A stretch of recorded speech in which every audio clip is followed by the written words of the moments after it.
Budi membeli 3 jerigen minyak goreng yang masing-masing berisi 25 liter dengan harga Rp600.000 dan menjualnya dengan mengharapkan laba 5% dari harga beli.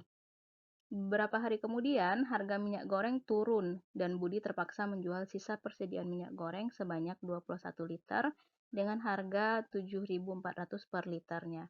Berapa persen laba atau rugi Budi setelah semua minyak goreng tersebut terjual habis?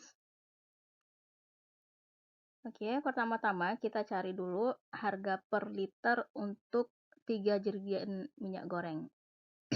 Harga per liter untuk 3 jerigen. Berarti sama dengan, karena masing-masing jerigen itu berisi 25 liter, berarti kalau 3 jerigen isinya 75 liter.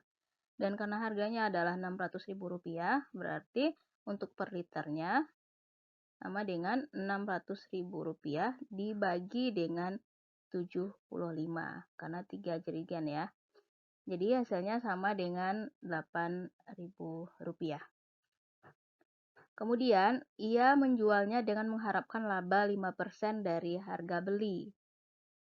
Nah, kita cari dulu minyak yang terjual sebelum harga turun. Minyak yang terjual sebelum harga turun yaitu sama dengan 75 jumlah minyak goreng yang 3 jerigen tadi dikurangi dengan 21 liter. 21 liter itu adalah minyak yang terjual setelah harga turun. Makanya untuk minyak yang terjual sebelum harga turun sama dengan 75 dikurang 21 dikali dengan harga minyak per liter. Harga minyak per liternya tadi kita peroleh sama dengan Rp8.000, sehingga 75 dikurang 21 dikali 8.000 sama dengan Rp432.000. Nah, ini harga minyak yang terjual sebelum harga turun. Kemudian, dia mengharapkan laba 5% tadi kan. Jadi, untuk laba 5% itu sama dengan Rp432.000 ini. Kalau kita kalikan dengan 5/100, maka jadinya labanya itu sebesar Rp21.600. Jadi, uang yang diperoleh sebelum harga turun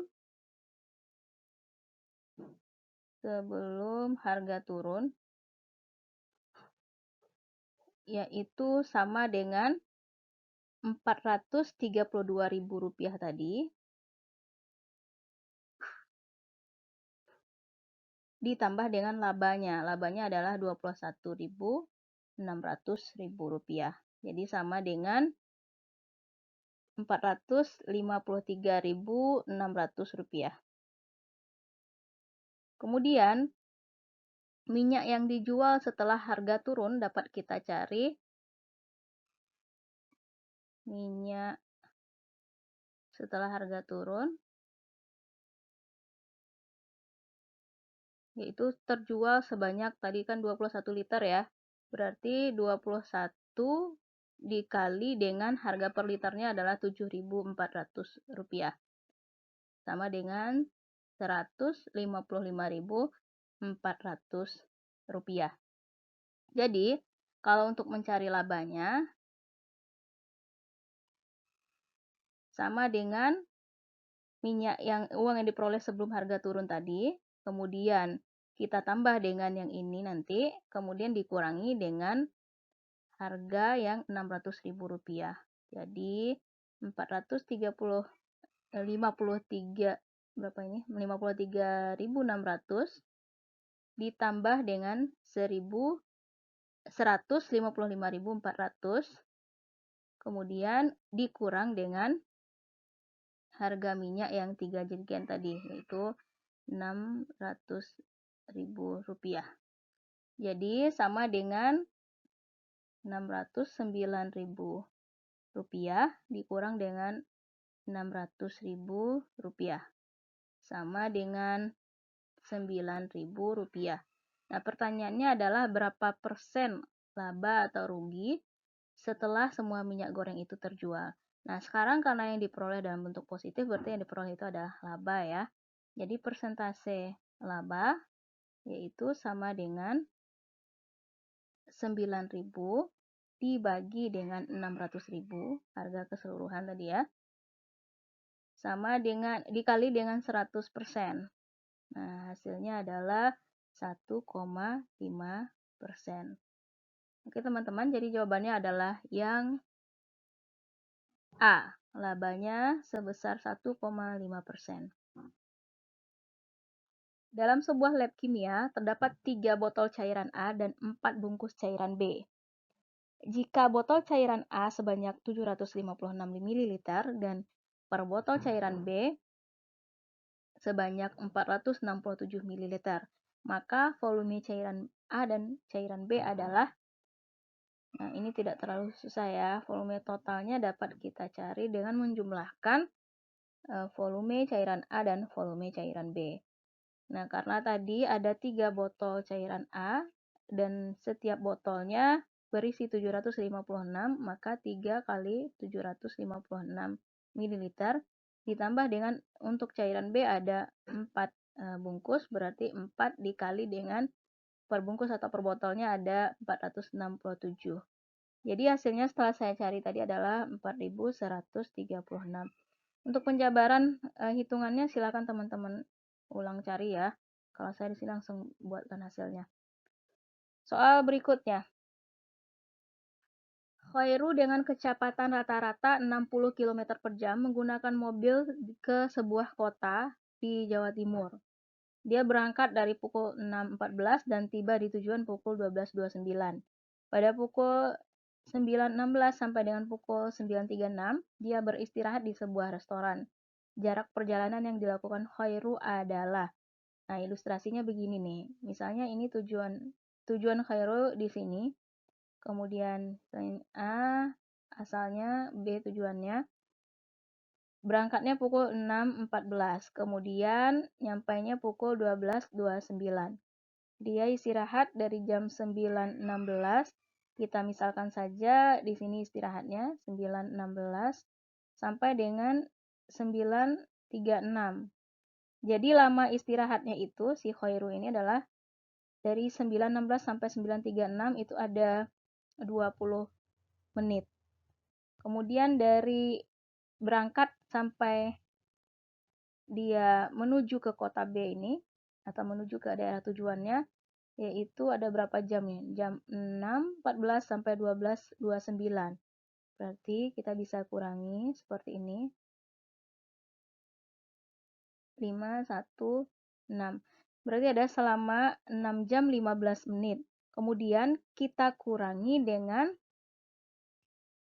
waktu istirahatnya. Waktu istirahatnya itu selama 20 menit. Sehingga perjalanan Khairu itu sebenarnya membutuhkan waktu selama 6 jam 15 menit dikurang dengan 20 menit. Jadinya waktunya adalah 5 jam 55 menit. Ya kan? Ini T-nya. T-nya adalah 5 jam 55 menit. Atau kalau kita jadikan dalam bentuk jam semuanya, berarti 5 jam, kemudian 55 per 60 menit. Jam, sorry. Atau bisa juga kita buat 55 per 60 ini kalau kita sederhanakan jadinya 11 per 12 jam. Atau kalau disederhanakan lagi jadi pecahan biasa saja, yaitu 71 per 12 jam. Nih. Nah, sekarang T-nya udah dapat. Kemudian kecepatannya tadi juga sudah ada 60 km per jam. Ini jadi V-nya adalah 60 km per jam. Jadi yang ditanyakan adalah jarak perjalanan yang dilakukan Khairu. Berarti yang ditanyakan itu adalah S. Nah, S sama dengan V kali T. V-nya 60 km per jam. Kemudian T-nya adalah 71 per 12 jam. Sehingga hasilnya adalah 350 kilometer. Jadi jawabannya adalah yang E. Soal yang keempat. 2, 1, 3, 2, 5, 6, 11, 330. Tentukan angka yang dapat mengisi titik-titik tersebut. Perhatikan dulu ya, yang saya tandai dengan pulpen yang warna merah. 2 kali 1, ini hasilnya sama dengan 2. Kemudian berikutnya 3 kali 2 hasilnya adalah 6. Nah, jadi hasilnya itu melompati satu angka berikutnya. Nah, bisa ditentukan polanya bagaimana untuk titik-titik yang ini. Tadi 2 kali 1 hasilnya adalah 2, kemudian 3 kali 2 hasilnya 6. Nah, berikutnya tentunya yang ini, 5 kali 6. Ini ya, 5 kali 6 hasilnya adalah 30. Dilompatinya angka 11 kan. Nah, berarti seperti itu. Untuk mencari titik-titik berikutnya, perhatikan yang saya tandai dengan yang warna hijau. Ini 2 tambah 1 sama dengan 3, jadi hasilnya adalah angka berikutnya. Kemudian 3 tambah 2, hasilnya sama dengan 5. Seterusnya 5 tambah 6. 5 tambah 6 hasilnya adalah 11, angka berikutnya. Nah, karena di sini tadi di titik-titiknya kita sudah memperoleh angka 30, berarti kita bisa mencari titik-titik setelah 30 tersebut. 11 ditambah 30. Hasilnya adalah 41. Jadi jawabannya adalah yang A, 30 dan 41. Soal terakhir ini adalah soal tentang figural. Untuk menjawab soal ini, kita perhatikan jaring-jaringnya dulu ya. Oke teman-teman, untuk lebih mempercepat, saya langsung aja ke jawabannya. Di sini saya memperoleh jawaban yang C. Coba kenapa yang C? Karena ini perhatikan yang akan saya jadikan alasnya di sini adalah yang ini nih. Ini sebagai alas. Sehingga kalau yang putih ini kita gunakan sebagai alas, nanti yang warna kuningnya adalah sebagai sisi bagian belakangnya. Dan warna birunya adalah sisi bagian atasnya, ya kan? Ini sebagai bagian belakang nanti. Kemudian yang biru ini sebagai atasnya. Dan yang bintang ini jika dilipat akan menjadi yang sisi sebelah kanan. Dan ini adalah sisi sebelah kiri. Kemudian yang putih satu lagi sebagai sisi depan. Nah, sudah kebayang bentuknya? Jadi yang sebagai alasnya itu adalah yang putih, kemudian yang belakangnya adalah yang kuning. Setelah kita lipat, kalau kita jadikan yang putih itu alas, maka bagian belakangnya adalah warna kuning dan bagian atasnya adalah warna biru. Bagian sampingnya adalah bagian sampingnya adalah yang bintang. Jadi agar bintangnya berada pada posisi yang depan, nah tinggal kita putar aja bintangnya menjadi ke depan seperti itu sehingga warna kuningnya akan mengikuti seperti ini. Bintangnya akan menjadi di depan, kemudian warna kuningnya seperti ini dan birunya juga akan menjadi atas seperti yang kita inginkan pada gambar di awal. Jadi kalau saya cenderung menentukan yang mana sih alasnya dulu, kemudian yang bagian lain mengikuti dan kita putar supaya posisinya sama dengan posisi gambar yang diinginkan di awal. Ya teman-teman, mudah-mudahan dapat dipahami. Bisa dipraktekkan untuk jawaban-jawaban yang lainnya, misalnya A, B, D, dan E. Jika tidak sesuai, berarti itu bukan jawaban yang tepat. Demikian, terima kasih. Assalamualaikum warahmatullahi wabarakatuh.